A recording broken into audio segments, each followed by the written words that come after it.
Web Blanqui, Kezako. Web Blanqui, une web radio et... Web Blanqui, le sport, c'est aussi ici. Bonjour à tous et bienvenue sur la Web Blanqui. Alors l'hymne du Stade Montois dit que le rugby nous unit, mais aujourd'hui, vous l'aurez compris en écoutant notre jingle, c'est le basket qui nous unit. Nous nous retrouvons donc pour une émission exceptionnelle qui va rassembler autour de la table 3 invités, Joël Cassou, professeur d'EPS, Léa, élève de 4e du collège, et Marie-Ève Paget, capitaine du club de Basketland. Bonjour à vous trois. Bonjour. Bonjour. Alors émission exceptionnelle à double titre aujourd'hui pour notre web radio, car nous précisons à nos auditeurs qu'elle est enregistrée en public. Et est-ce que notre public pourrait le prouver d'ailleurs qu'elle est enregistrée en public, cette émission? Alors Marie-Ève, je tiens d'abord à te remercier pour ta présence à nos côtés. Tu as soulevé la Coupe de France samedi dernier à Bercy. Tu as terminé mardi soir la première phase du championnat avec la qualification pour les playoffs en poche avec Basketland. Et tu as malgré tout tenu à venir nous rencontrer aujourd'hui. Alors permets-moi d'abord de te demander comment vont la tête et comment vont les jambes. Les derniers jours ont été très intenses en termes de basket, mais aussi en termes de fête. Donc voilà, je me repose, mais ça va. Merci. Joël, est-ce que tu peux nous parler un peu de l'organisation de cette rencontre avec Marie-Ève? C'est un projet sur lequel tu as travaillé depuis quelques temps déjà, non? Oui, c'est la magie des réseaux sociaux qui fait que j'ai pu rentrer en contact avec Marie-Ève en septembre 2021, juste après les JO de Tokyo, sur le compte Instagram. Je l'ai contacté tout simplement pour lui dire que voilà, j'étais professeur de PS, basketteur. On avait été vachement enthousiaste sur la prestation des équipes 3-3 de l'équipe de France aux JO. Et tu as répondu assez rapidement. On est rentré en contact pour essayer de monter un projet pour venir que tu viennes nous voir au collège. Ça a pris un peu de temps parce qu'il fallait passer par des conventions, etc., etc. Et puis après, entre-temps, on a eu l'idée de la web radio et on s'est dit, quitte à te faire venir, autant être l'invité exceptionnel d'une interview. Donc le premier contact, il est né sur Instagram. Merci Joël pour ces précisions. Marie-Ève, de ton côté, est-ce que c'est la première fois que tu interviens dans un établissement scolaire ou est-ce que c'est quelque chose que tu as déjà fait avant? Et si tu l'as déjà fait, dans quel cadre est-ce que ça s'était passé? Alors c'est la première fois que je fais une web radio, surtout au collège ou dans un établissement scolaire quelconque. Après, je ne suis pas étrangère aux établissements scolaires puisque je suis aussi prof de PS. Je n'exerce pas actuellement, mais donc j'ai fait mon année de stage avec 4 classes de seconde en responsabilité dans un lycée professionnel. Voilà, donc ça fait un petit moment maintenant que je suis un peu éloignée des établissements scolaires, mais voilà, je regarde ça un peu de près et donc quand on m'invite quelque part, j'y vais avec plaisir. Et on te remercie pour ça. Léa, tu es une élève très sportive et qui plus est basketteuse. Qu'est-ce que cette rencontre représente pour toi?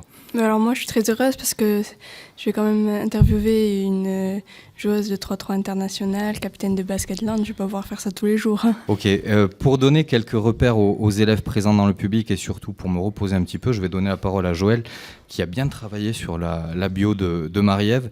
Joël, après t'être penché sur sa carrière, qu'est-ce qu'on doit retenir selon toi? Alors, Marie-Ève Paget, tu es née le 28 novembre 1994 à Annecy, en Haute-Savoie, 28 ans, 1m71, poste 1, meneuse de jeu. Formée à Annecy de 2003 à 2008, puis à Challes-les-Eaux de 2008 à 2011. Il y a eu 3 saisons à Nice, avec un titre de championne de Ligue 2 et MVP du Final Four en 2015. 2 saisons à Angers, puis 2 saisons à Charleville-Mézières. Et en 2019, la signature à Basketland. Et tu es devenu capitaine de cette équipe à partir de la saison 2021-2022. Les 3 dernières années ont été fabuleuses puisqu'il y a eu le titre de championne de France LFB en 2021. La Coupe de France 2022 après 2 prolongations contre Bourges à Bercy dans un match épique. Et il y a quelques jours, donc les élèves qui sont là le savent, le doublé, la Coupe de France à Bercy contre Villeurbanne dans une finale, là pour le coup maîtrisée de la tête et des épaules dès le début du match, devant un peu plus de 1000 supporters landais venus faire le déplacement à Bercy. Donc pour cette 4e saison à Basketland, Marie-Ève tourne à 7,8 points de moyenne et 3 passes décisives par match.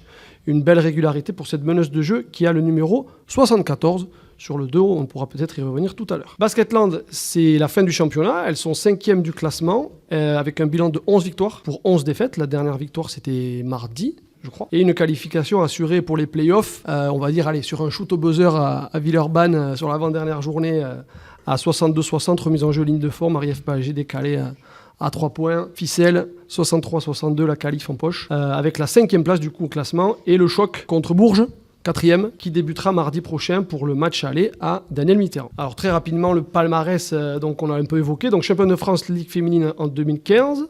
Champion de France Ligue 2, pardon. Champion de France Espoir en 2012, champion de France 2021, donc on l'a dit, Coupe de France 2022-2023. Et en parallèle de cette carrière de 5-5, tu mènes aussi de front une impressionnante carrière de 3-3, avec un titre de champion du monde universitaire en 2014. Et puis là, on peut dérouler la liste. Médaille d'or au championnat d'Europe en 2018, bronze au monde 2018, bronze au championnat du monde 2019, médaille d'or au dernier championnat d'Europe 2019 et médaille de bronze à la Coupe d'Europe 2021. Et enfin, le plus récent, celle qui a fait vibrer à mon avis le plus de public, puisque le 3-3 est en train de gagner de plus en plus de supporters, c'est la médaille d'or à la Coupe du Monde de basketball, 3-3 en 2022. Donc nous avons ici la championne d'Europe et championne du monde en titre du basket 3-3. Voilà, tu l'as dit tout à l'heure, tu es titulaire du CAPES depuis 2016 avec une année de stage et une mise en disponibilité pour mener ta carrière de basketteuse professionnelle. Je termine juste sur l'équipe de France, on y reviendra. Donc tu es présélectionné dans la liste des 12 joueuses pour le stage de préparation du 17 au 28 mai et l'équipe de France donc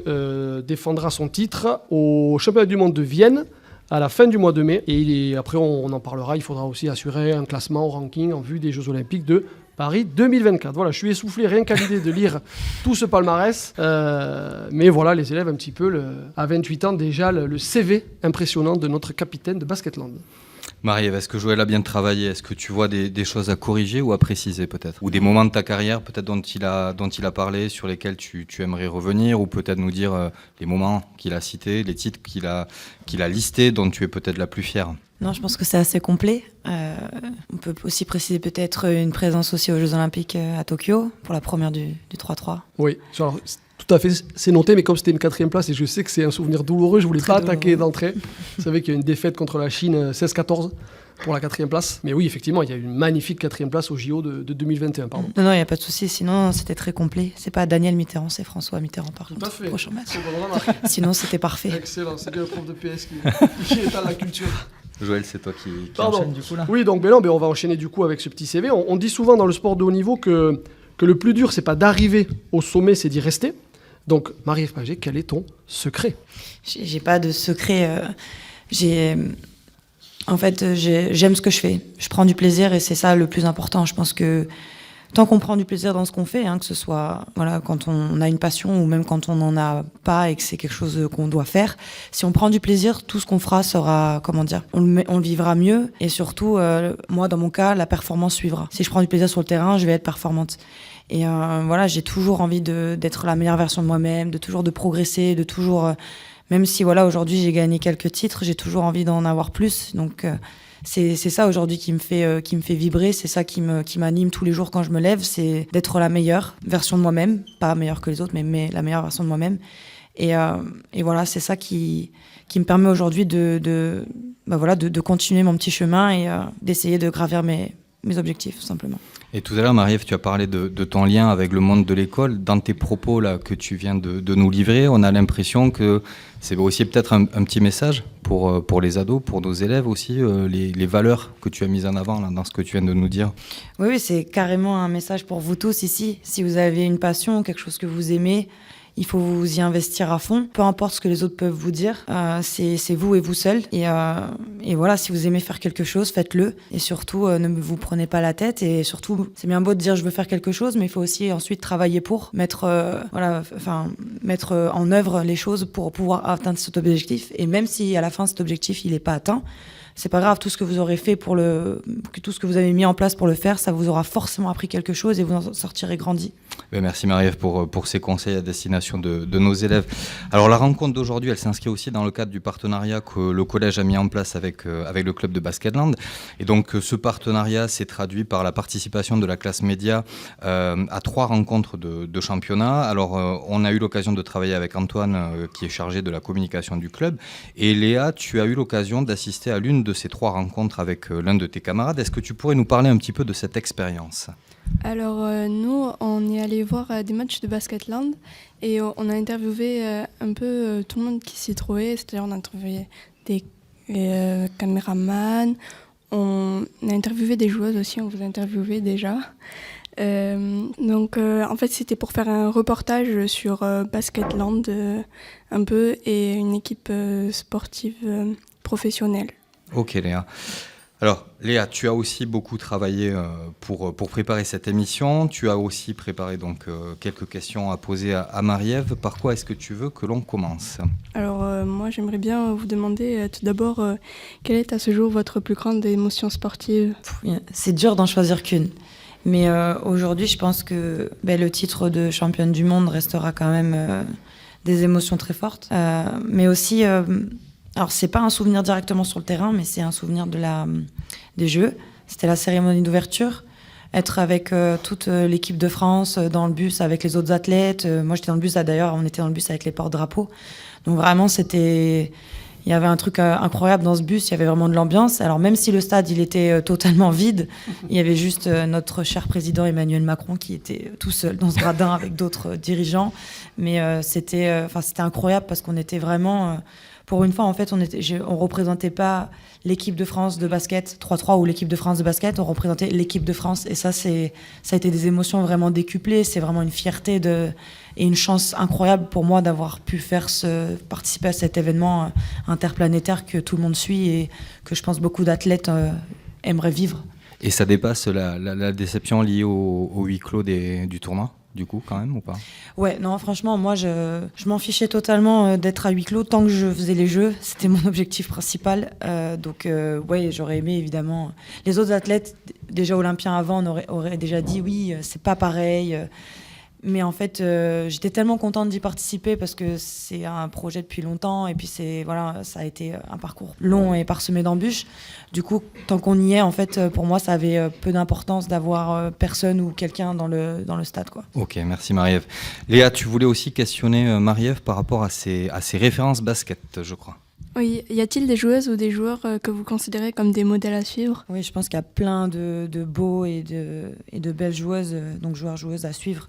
Je suis pas fan d'une ou d'un joueur en particulier.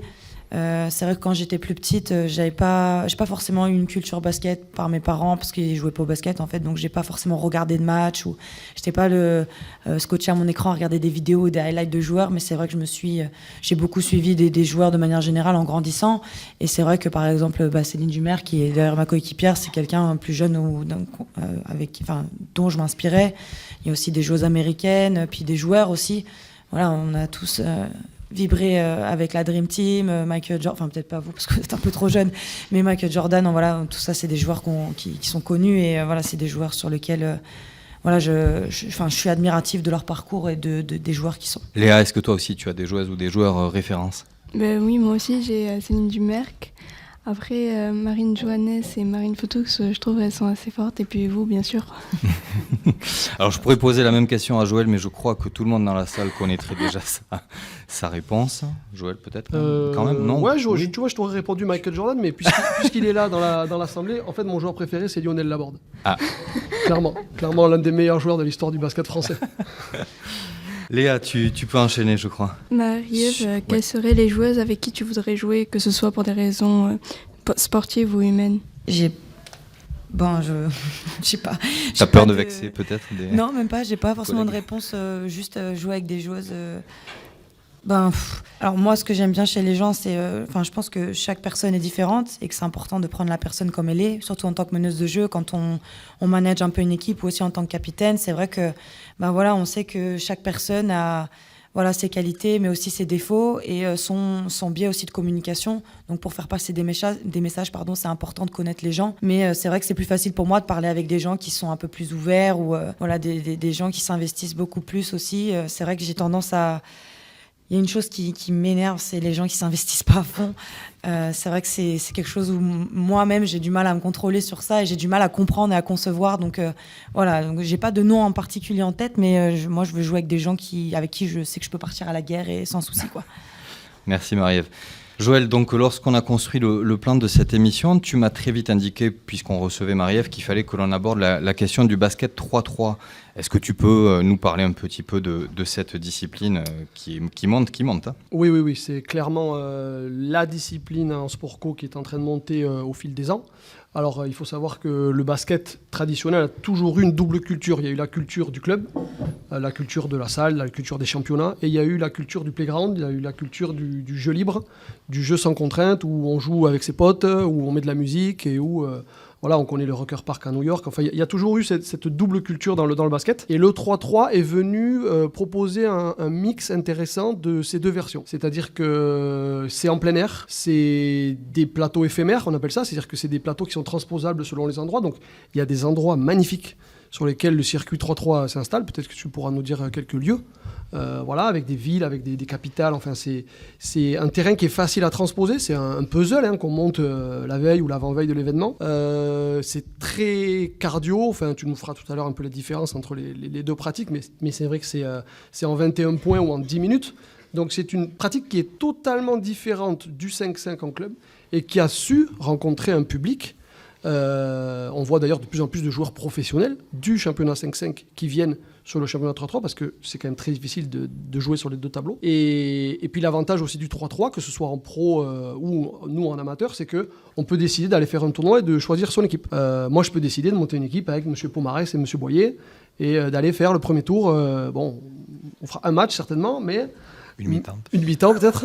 Mais voilà, on a cette liberté dans la pratique qui est moins codifiée, moins régulière peut-être que le 5-5. C'est venu en complément pour les joueurs de 5-5 ou c'est venu pour des joueurs de basket qui avaient envie de pratiquer dans la rue avec leurs potes, dans un cadre un peu nouveau et un peu attractif. Je ne sais pas si cette définition te convient. C'est pas mal. C'est pas mal. Léa, à ton avis, à toi sur le basket 3-3 ? Alors moi, je pense que 3-3, ça permet de faire progresser rapidement, parce que surtout, on a beaucoup de temps de jeu, étant donné qu'on n'y est pas beaucoup. On touche forcément la balle, on peut faire des tirs, on peut prendre des décisions, et je pense que ça pourrait permettre de faire progresser rapidement et assez facilement. Léa, tu voulais aussi interroger Marie-Ève sur la pratique du 3-3 et elle est forcément très bien placée pour te répondre puisque, comme l'a dit Joël tout à l'heure, Marie-Ève, c'est 7 médailles en basket 3-3, dont 4 titres internationaux. Pensez-vous que dans les prochaines années, il y aurait des équipes professionnelles de 3-3 ? Alors, il y a déjà une équipe professionnelle masculine 3-3 depuis l'année dernière. Donc, c'est une équipe qui fait vraiment que ça toute l'année. Mais parce qu'aujourd'hui, le circuit masculin aussi, avec la FIBA, donc sur l'échelle mondiale, le permet. C'est-à-dire que les garçons, ils peuvent matcher de mars jusqu'à décembre et trouver des tournois régulièrement, des challengers. Enfin, voilà, il y a différentes strates de tournois. Mais voilà, c'est quelque chose qui est vraiment développé. Les investisseurs ont... Voilà, le circuit économique est vraiment rodé. Aujourd'hui, chez les filles, c'est différent. Il n'y a pas d'équipe professionnelle 3-3 en France. Dans le monde aussi, alors il y a des joueuses qui sont dédiées au 3-3 toute l'année, mais voilà, c'est des filles en fait qui passent autant de temps à jouer l'été parce que c'est de mai jusqu'à septembre notre championnat mondial. Et du coup, le reste du temps, en fait, elles passent leur temps à s'entraîner. Donc aujourd'hui, c'est pour ça que moi, par exemple, je combine les deux parce que je peux le faire en fait, parce qu'il n'y a pas d'équipe professionnelle. Et aujourd'hui, ce qui coince, je pense, c'est que le schéma économique tout simplement n'est pas encore tout tracé. Les investisseurs sont un peu plus réticents à investir sur des filles. Donc c'est pour ça qu'aujourd'hui le championnat mondial il est un peu plus restreint et c'est pour ça aujourd'hui qu'il n'y a pas de championnat professionnel chez les filles. Après, je pense que ça va arriver forcément.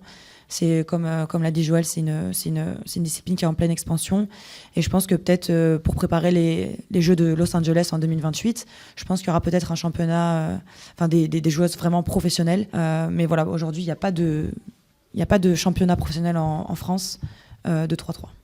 Une petite précision pour les élèves qui sont là, le basket 3-3, ça fonctionne un peu comme l'ATP au tennis. C'est-à-dire qu'en fait, les joueuses ont un classement individuel. C'est-à-dire que là, Marie-Ève, elle a un classement mondial, elle est située à une telle place dans le classement, et si elle veut jouer avec d'autres partenaires, elle cumule des points dans les différents tournois qui s'ajoutent à son classement personnel. Voilà. C'est l'une des spécificités aussi du championnat 3-3 et qui fait que on se retrouve avec l'équipe de France qui est première mondiale, qui a dans ses rangs, je crois que Laetitia Guapo elle est 5 ou 6e mondiale, elle a été numéro 1 mondial. Voilà, c'est des points qu'on va cumuler pendant tous les tournois, tu l'as dit, de la fenêtre de mai à septembre, qui vont nous permettre personnellement de gagner en ranking, ce qu'on appelle, pour avoir le meilleur classement possible. Marie-Ève, par rapport à ce circuit international dont parlait Joël tout à l'heure, il a parlé de lieux qui font rêver. Est-ce que tu pourrais peut-être nous faire rêver en cette journée printanière ? Il y a eu des super beaux spots ou des spots insolites. Par exemple, j'ai déjà joué dans le championnat d'Europe 2018 quand on le gagne, le premier. On est dans un cirque, donc c'est un cirque, donc c'est une petite arène et le terrain est entreposé dessus. Donc ça sentait un peu le cheval, tout ça, c'était sympa. Sinon, j'ai joué dans un centre commercial, un truc qui n'existe pas. J'ai joué sur un parking au bout d'un parking Décathlon. Alors ça, c'était super pourri, mais voilà, c'est pour dire que ça n'existe pas en 5-5. Sinon, des super beaux endroits, le plus beau, ça restera au Trocadéro, en bas de la Tour Eiffel, pour le championnat d'Europe 2021. Voilà, donc c'est vraiment et il y a vraiment des super lieux partout. Alors une fois ils avaient joué sur un bateau, au Brésil pour le championnat du monde universitaire j'avais joué sur la plage, à La Rochelle on avait joué sur le port. C'est vraiment des spots magnifiques et il y a que le 3-3 qui peut faire ça, quoi. Merci Marie-Ève. Tout à l'heure, tu as évoqué un petit peu la différence de traitement entre peut-être le basket masculin, le basket féminin. Est-ce que tu pourrais revenir là-dessus un petit peu pour nous ? Alors tu disais oui que peut-être les investisseurs ne considèrent pas que la pratique du 3-3 féminine est suffisamment attractive pour investir de l'argent dessus. Et est-ce que tu retrouves aussi ce problème au niveau du 5-5 et dans ta vie de basketteuse en général ? Je pense que c'est dans la vie en général. Aujourd'hui, on sait tous que l'égalité homme-femme est pour l'instant loin d'être atteinte, que ce soit en termes de salaire, en termes de droits, ça va mieux quand même. Mais voilà, c'est vrai que même au basket, ces inégalités-là, on les retrouve. Donc là, on le voit bien. Aujourd'hui, on a une équipe professionnelle de 3-3 masculine, on n'en a pas chez les filles. Après, voilà, moi, j'aimerais juste parler de ce qui est mieux. Aujourd'hui, il y a une meilleure visibilité du basket féminin, du sport féminin, même si ça reste ultra peu, mais il y a quand même des choses qui sont faites par des gens qui croient. Après, je pense que malheureusement, il faudra que ça change. Il faut que en fait, c'est des mentalités qui doivent changer. Parce que si aujourd'hui, les investisseurs ils pensent que c'est pas attractif, c'est qu'ils sont jamais allés voir un match de basket féminin, en fait. Parce que je sais que à chaque fois que les gens découvrent, ils disent « Ah, mais je savais pas que les filles, ça jouait comme ça. Je pensais que... » Ils pensaient que... Et ils savaient pas, en fait. Du coup, je pense qu'il faut vraiment une prise de conscience de tous. Aussi une éducation qui doit venir du plus jeune âge sur le fait que les filles ont des capacités autant que les garçons et qu'on peut faire rêver et vibrer le monde entier au même titre qu'un garçon. Voilà. Joël, on passe peut-être à la partie suivante. Si je te dis 2024. C'est l'an prochain. C'est vrai, mais à part ça. Mais 2024, c'est l'objectif, déjà moi de ma vie personnelle en tant que spectateur, en tant que fan de sport depuis tout petit. On est dans la course au billet, on a réussi à avoir un peu la première phase, on attend la deuxième phase avec impatience. Et puis bien évidemment donc, les athlètes français, les athlètes françaises que l'on suit, et plus particulièrement en basket et encore plus en basket 3-3, puisqu'on a cette chance, je le dis aux élèves, d'avoir de manière générale des équipes de sport co qui sont brillantissimes dans les Olympiades. Les filles notamment, l'équipe de filles basket 5-5 a été exceptionnelle dans la constance dans ses résultats. L'équipe de basket homme de l'équipe de France aussi a des résultats incroyables. Et puis ça va s'ajouter cette année donc le 3-3 qui va être dans un site encore, tu l'as cité tout à l'heure, incroyable dans Paris. Donc c'est l'objectif du pays, d'accueillir, de réussir l'Olympiade, d'avoir une belle fête d'abord, d'avoir le maximum de médailles puisqu'évidemment il y aura toujours un petit peu de chauvinisme dans notre esprit de supporter. Et puis la chance de recevoir aujourd'hui une athlète qui a participé déjà une première fois et qui, c'est tout ce qu'on te souhaite, pourra participer certainement une deuxième fois à ces JO qui seront, je suppose pour toi française, un objectif incroyable. Oui Léa, du coup, alors Marie-Ève, Léa avait préparé une question par rapport à ton expérience lors des JO de Tokyo, mais je pense que Marie-Ève y a déjà répondu tout à l'heure. Par contre Léa, tu voulais peut-être la faire se projeter sur cette échéance de 2024, il me semble. Participer au JO de Paris 2024 est un rêve pour toi ? Ce serait plutôt en 3-3 ou en 5-5 ? Oui, ce serait... Alors, mon rêve, avant, c'était de participer aux Jeux Olympiques. Aujourd'hui, c'est fait. C'est fait. Maintenant, mon rêve, c'est d'avoir une médaille aux Jeux Olympiques. Parce qu'en finissant 4e, on veut forcément plus. Mais non, évidemment, Paris 2024, c'est demain.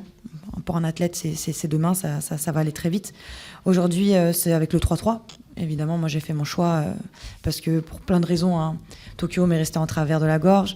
Voilà, j'ai pas le même rôle en 5-5 qu'en 3-3 parce que j'ai eu la chance de participer l'année dernière au championnat du monde avec l'équipe de France 5-5 en Australie. Mais voilà, j'ai pas du tout le même rôle au sein de ces deux équipes. Et puis voilà, en fait, tout simplement, je m'éclate beaucoup plus en 3-3. Donc, voilà, c'est comme l'a dit tout à l'heure Joël, c'est un peu moins protocolaire, c'est différent, ça vient aussi changer ce que je fais au quotidien toute l'année. Et vraiment, ça me donne une bouffée de... Alors, ça me fatigue beaucoup l'été, oui, mais ça me donne vraiment... voilà, ça me fait progresser moi en tant que joueuse, comme l'a dit Léa tout à l'heure, et ça me donne vraiment une bouffée d'oxygène par rapport à l'année. Donc pour l'instant, on n'est pas encore qualifié. J'espère que je ne spoil pas une question qui va arriver. C'est pas grave, Si. c'est pas grave. C'était la prochaine. Aucun problème. Je continue ou pas du coup? Vas-y, je t'en prie. Ok. Du coup, on est actuellement... Alors, contrairement aux équipes de France 5-5, on n'a pas la chance d'être directement qualifié. Accrochez-vous parce que c'est un peu... c'est une explication qui va être un peu... C'est un problème de maths en fait. Juste avant, pour les élèves, quand le pays est organisateur, les équipes du pays organisateur ont une place qualificative automatique. Donc, on a les JO en 2024. L'équipe de France de basket féminine de 5-5 et masculine sont qualifiées d'office. Ils n'ont pas à passer par ce qu'on appelle des TQO, des tournois de qualification olympique. Et donc, l'équipe de France de basket 3-3, je te redonne la main, va devoir batailler.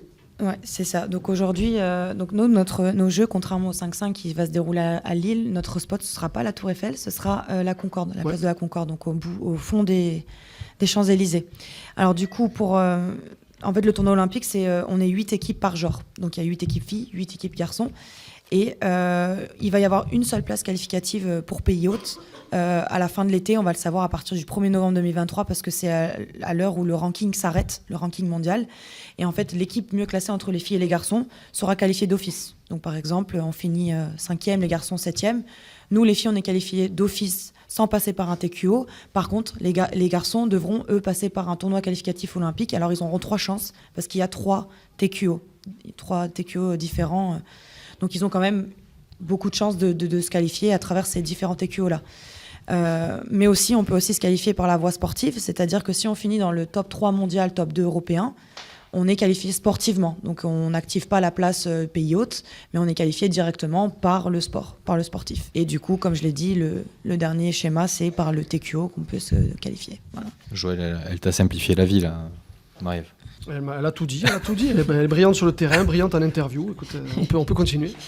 Alors Marie-Ève, on avait une petite surprise pour toi aujourd'hui. Nous avons récupéré par des moyens peu avouables une question qui pique et une anecdote un petit peu gênante qui te concerne. Alors on va te proposer d'écouter nos 2 sons. Et du coup, on commence avec la question posée par un invité mystère mais dont tu vas vite découvrir l'identité. Salut Mep, écoute, j'ai une question pour toi. Selon toi, quel est le plus beau joueur de 3-3 et pourquoi Léo Cavalière? Voilà, les bisous. Alors Marie-Ève, ta réponse. Mais c'est incroyable que vous ayez récupéré ça. Eh ben, il a tout dit, hein. Le plus beau joueur de 3-3, c'est Léo Cavalière. Et pourquoi? Parce que c'est le meilleur, voilà pourquoi. Alors pour nos élèves, Marie-Ève, est-ce que tu peux parler peut-être un petit peu de Léo? Alors Léo Cavalière, alors il ne fait pas partie de l'équipe professionnelle de 3-3, Team Paris, qui a commencé cette année. C'est un joueur professionnel de 5-5 qui évolue à la SIG à Strasbourg, donc en Betclic Elite, et qui aussi était en BCL, c'est ça? Oui, tout à fait, en Champions League. Ouais. Voilà, dans la Champions League, donc une Coupe d'Europe chez les garçons. Et il était, depuis 2 ans, il fait partie des groupes élargis équipe de France et aussi des équipes équipe de France. Et on était ensemble à Anvers, en Belgique, l'année dernière, où nous, on finit championne du monde. Et eux, les garçons, sur un match historique, déontologique, enfin bref, tout ce que vous voulez. C'est le match le plus long de l'histoire du 3-3 parce qu'il y a eu une prolongation et en fait au basket 3-3, une prolongation c'est le premier en 2 points marqués et s'il n'y a pas de 2 points marqués, le match ne s'arrête pas. Et en fait les garçons étaient tellement fatigués, que ce soit les Belges ou l'équipe de France, qu'ils ont mis vraiment beaucoup de temps. Ils ont mis autant de temps en fait à jouer la prolongation qu'un match qui dure 10 minutes. Donc en fait le match il a duré 40 minutes et surtout ce qui est impressionnant c'est que nos garçons étaient que 3 parce que Antoine Eto'o s'était blessé en demi-finale et du coup moi personnellement quand il s'est blessé en demi-finale je me suis dit ils vont jamais prendre la 3e place parce que il joue contre le pays hôte qui a une pression de résultats chez lui et ils sont que 3, ils vont mourir et ça va être compliqué. Et en fait, ils m'ont fait mentir et ils ont gagné. Et c'était incroyable parce que nous, on était derrière. Il y avait le stade et nous, on était derrière en train de s'échauffer pour préparer notre finale contre le Canada. Et en fait, on était J'ai des frissons rien que d'y penser. Mais on était dans la tente. En fait, on voyait pas le match parce qu'on était derrière les rideaux et qu'on devait s'échauffer. Mais on entendait le public. Donc, en fait, on suivait le match au rythme du public. Des applaudissements. Et on voyait pas le score. Et donc, on était concentrés à nous s'échauffer pour se préparer, pour se mettre dans le match. Mais il y avait nos copains derrière qui jouaient pour une médaille. Et en fait, on était pris entre deux. On avait les fesses entre deux chaises. Et c'était vraiment un moment incroyable. Et Léo a été royal parce qu'en plus, il loupe les 2 lancers francs en demi-finale pour se qualifier pour la finale. Ouais. Et c'est lui, il me semble, qui marque, qui est décisif dans la prolongation qui lui offrira le bronze. Et donc j'ai hâte de vivre plus de moments avec Léo cet été. Un scénario incroyable. Joël, tu le connais aussi, je crois, personnellement? Oui, en fait, on a eu ce vocal, c'est un très bon ami. Il a joué à l'élan béarnais, en fait, pendant des années, Léo. On avait un ami en commun que je salue qui s'appelle Corentin Carne. Ils étaient aux Espoirs ensemble, après ils ont été pros ensemble. Et puis Léo est parti, donc, comme tu l'as dit, jouer à Strasbourg. Et oui, c'est vrai que je pense que lui aussi, dans les moments, il a quelques titres également à son palmarès, mais dans les moments qui ont marqué, il y a l'Open de Paris aussi qu'il a gagné en 3-3. Mais ce fameux match pour la médaille de bronze avec la blessure d'Antonetto, moi je me souviens d'un gros plan à la fin de la demi-finale où ils sont sur le banc, donc ils savent qu'ils vont jouer à 3e place, ils savent que la cheville d'Eto elle a triplé de volume, et ils sont KO quoi. Ils sont KO debout, ils ont quoi, un quart d'heure, enfin je sais pas combien de temps il y a d'écart entre les matchs, peut-être une demi-heure, enfin...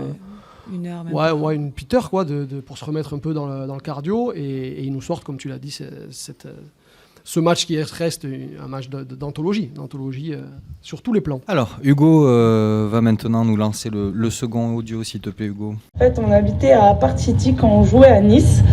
Et en fait, c'était un appart-hôtel où on avait nos places attitrées. Sauf que l'hôtel avait donné une chambre et la place de parking de MEP.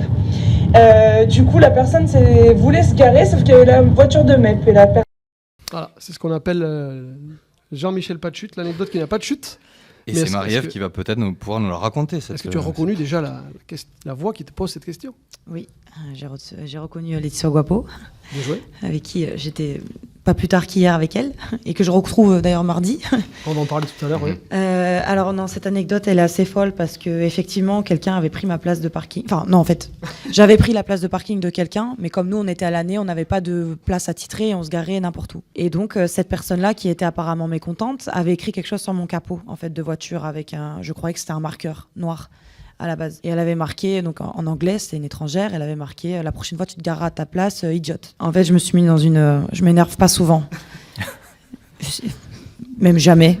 Et là, j'étais vraiment énervée pour le coup.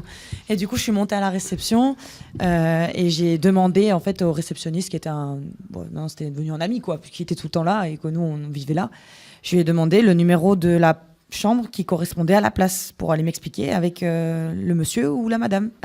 Donc il voulait pas au début, mais comme il a vu que j'étais assez énervée, il a fini par me donner. Et donc en fait je suis allée toquer dans la chambre. Donc j'ai toqué, j'entendais du bruit mais personne m'ouvrait. Donc j'ai toqué jusqu'à ce que quelqu'un m'ouvre. Et là il y a une dame, je pense qui était russe, donc qui ouvre et qui me dit en gros qu'est-ce que vous voulez. Donc je lui explique que c'est sur ma voiture qu'elle a commencé à écrire avec son marqueur. Et là, elle me referme la porte au nez. Ce qui m'a pas vraiment plu, donc j'ai retoqué encore. Et donc là, donc je toquais jusqu'à ce qu'elle réouvre en fait. Et donc là, elle a réouvert. Et donc je lui dis, ça va pas se passer comme ça. On va s'expliquer. Et là, elle commence à vouloir refermer la porte. Sauf qu'en fait, j'ai voulu bloquer la porte pour pas... Et en fait, j'ai mis tellement de force elle s'est explosée contre le mur derrière. La porte ou... La dame ou la voisine? La russe. La russe. Ok, très bien. La russe avec la porte, elle finit dans le mur derrière. Donc je suis rentrée dans l'appartement et je lui ai dit, maintenant on s'explique quoi. Et puis il y avait quelqu'un en fait, elle était pas seule, cette dame-là. Et je me suis dit, après quand je prends du recul, je me suis dit, imagine c'était quelqu'un, il serait levé, il m'aurait mis une droite, j'aurais rien fait quoi. Du coup... Et au final, ça s'est terminé où c'était une Russe qui était assez fortunée. Elle m'a filé 70 balles pour que j'aille nettoyer ma caisse. Et en fait, c'était de l'eyeliner. En fait, j'avais plus de démaquillant. Le soir, on sortait à Cannes en boîte. Normal. Et je pouvais pas. Déjà, j'avais une 205, donc j'avais pas de Porsche, pas de machin. C'était compliqué d'aller à Cannes avec ce genre de voiture. Et en plus, avec ce truc écrit sur le pare-choc, j'ai dit, je peux pas y aller comme ça, quoi. Du coup, j'ai pris ce que j'avais sous la main, du dissolvant. Et en fait, ça a mis une petite trace sur mon capot de voiture. Et voilà, donc ça fait une belle anecdote J'étais énervée sur le coup, mais ça fait une belle anecdote à raconter. Donc j'ai failli casser une russe. Moralité pour les élèves, toujours bien se garer. À sa place. À sa place. Ceci dit, j'étais bien garée. Parce que je vis quand même depuis plus longtemps qu'elle dans l'appartement. Quoi. On remercie Laetitia Guapo, qui est ta partenaire de 3-3 historique. Et qui est meilleure joueuse de basket nationale l'année dernière, qui a eu son titre 2022, qui a championne du monde, championne de France, championne d'Europe, qui a à peu près tout raflé l'année dernière, sauf la Coupe de France, n'est-ce pas ? Et qui avait fait une grosse finale. Et vous êtes très proches, et voilà, on tenait à te faire ce petit clin d'œil, et on la remercie pour sa participation. Partenaire, mais adversaire. Adversaire, Joël, mardi soir, Mitterrand. Ouais, donc Mitterrand, je vais simplifier. Mardi soir, donc on attaque pour les élèves, donc c'est les 8 premières équipes du classement du championnat de France qui se rencontrent pour les phases finales. Donc, comme on fait en EPS, 1 contre 8, 2 contre 7, etc. Et le 4e contre le 5e. Donc le 4e, c'était Bourges. Le 5e, c'était Basketland. Ça a été un championnat un peu difficile. Mep, tu me corriges, mais c'est vrai qu'il y a eu des hauts et des bas. Le début de saison a été difficile. Il y a eu la Coupe d'Europe. Il y a eu cet exploit, même pas un exploit, il y a eu ce titre en Coupe de France, mais l'exploit c'est de faire le doublé, de le faire coup sur coup, de faire le back-to-back comme on dit 2022-2023.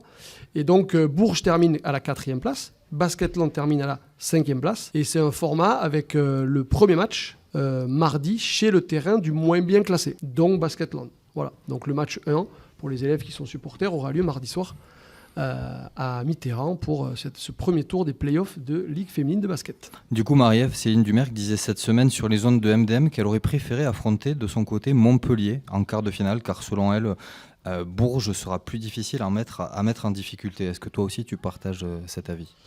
Ouais, quand j'ai appris la nouvelle et que c'était Bourges, donc on l'a su vraiment quand on faisait le tour d'honneur avec le public mardi soir. C'est vrai que c'est la première sensation qui m'est venue en me disant j'aurais préféré Montpellier. Mais en réfléchissant, est-ce que je dis pas ça parce qu'en fait sur les dernières confrontations qu'on a eues, on a mis 20 points à Montpellier et on s'en est pris 30 à Bourges. Voilà, je pense que c'est un peu humain et on se souvient du dernier souvenir. Et c'est vrai que aujourd'hui, je pense que Bourges a son meilleur niveau et Montpellier a son meilleur niveau. Je pense que c'est plus accessible d'être à Montpellier, même si ça reste une super équipe. Après, comme l'a dit Joël, notre saison est basée sur des hauts et des bas. Et notre saison a été un challenge à elle seule toute l'année. Et je trouve que c'est un bon clin d'œil que le destin nous fait en ayant un autre challenge, c'est-à-dire ce quart de finale contre Bourges, où on sait qu'on est sur une grosse défaite le dernier match. Et je pense que ce sera intéressant pour nous si on veut aller plus loin, de battre cette équipe. Je pense que c'est possible parce qu'on a bien progressé. On fait un peu plus preuve de régularité, mais ça va être encore une fois un match qui va se passer dans l'intensité. Juste avant de poursuivre, est-ce que tu peux nous parler rapidement, donc ça fait 5 saisons que tu es à Basketland. 4 saisons, pardon. On sent qu'il y a un vrai engouement. On sent que d'année en année, le public, donc il y a des élèves dans cette salle qui sont abonnés, il y a des collègues qui y vont aussi régulièrement. Comment tu as analysé, toi, l'évolution, maintenant tu es la capitaine en plus, donc tu es vraiment aux premières loges, de la popularité de cette équipe très locale, avec une coach, Julie Barren, qu'on salue, qui est une grande technicienne. Comment tu as senti l'évolution justement de la popularité de cette équipe ? Alors moi je suis arrivée l'année du Covid, donc déjà cette année-là on pouvait voir déjà que la salle elle était souvent pleine, qu'il y avait vraiment de la ferveur pour l'équipe.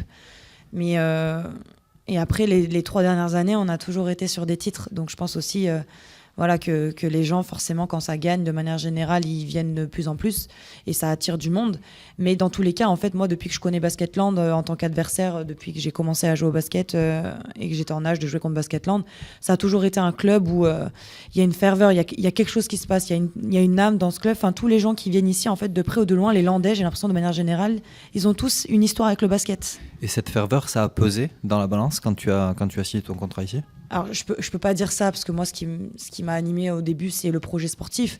Mais j'étais très contente de venir et c'est vrai qu'avant, quand j'étais à Charleville, il y avait 2 clubs potentiels qui m'intéressaient et j'espérais secrètement avoir une offre à la fin de ma dernière année de contrat à Charleville.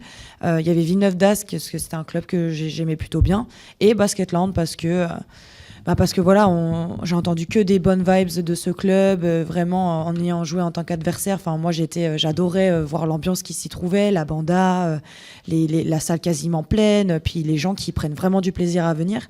Et donc, quand j'ai eu cette proposition pour venir à Basketland, j'étais super heureuse et du coup, j'ai pas été déçue, quoi. Ça fait 4 ans que je suis là et 4 ans que je vois, pour répondre à ta question, Joël, de plus en plus de monde qui viennent. C'est vraiment guichet fermé et maintenant, c'est guichet fermé des semaines à l'avance.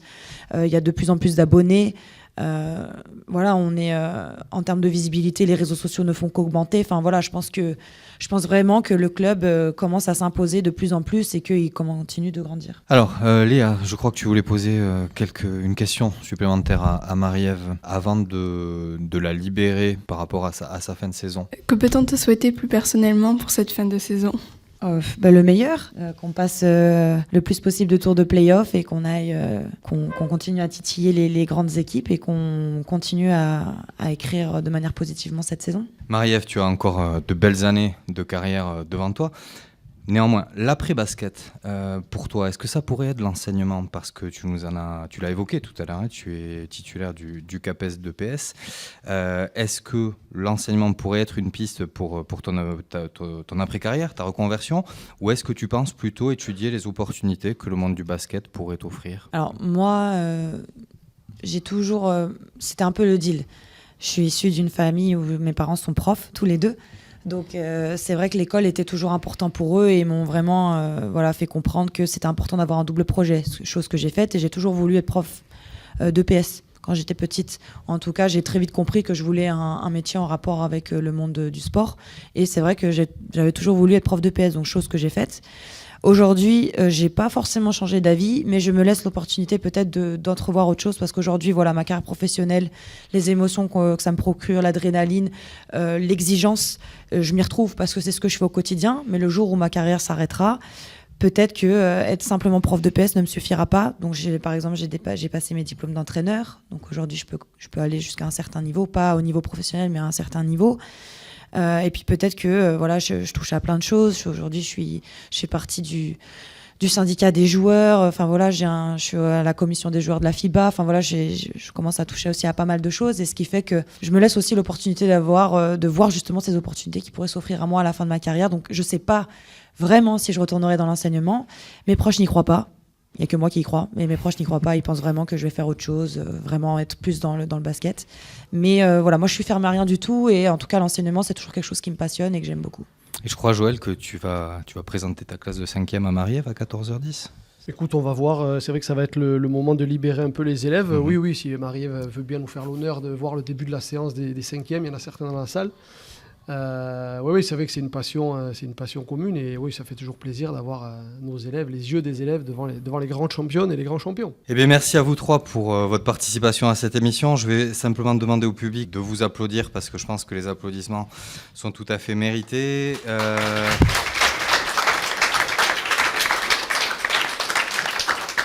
On peut aussi encourager, je pense, Marie-Ève pour le quart de finale de mardi à Mitterrand contre Bourges. Et du coup, Marie-Ève, écoute, ce fut un réel plaisir d'échanger avec toi. N'hésite pas à revenir nous voir la saison prochaine. Merci donc au public d'être venu écouter cette émission qu'on a enregistrée, je rappelle, dans les conditions du direct. Un énorme merci à Hugo, à Benjamin, à Nathan qui œuvrait aujourd'hui à la partie technique avec l'aide de Kevin, qu'on peut applaudir également. Et donc merci encore. Merci Kevin pour l'enceinte. Merci à Kevin pour l'enceinte. Merci beaucoup à vous trois. Ça a été un vrai plaisir de partager ce moment avec vous. À bientôt. Merci. Merci, au revoir. Au revoir. Des micros, des ados, une web radio.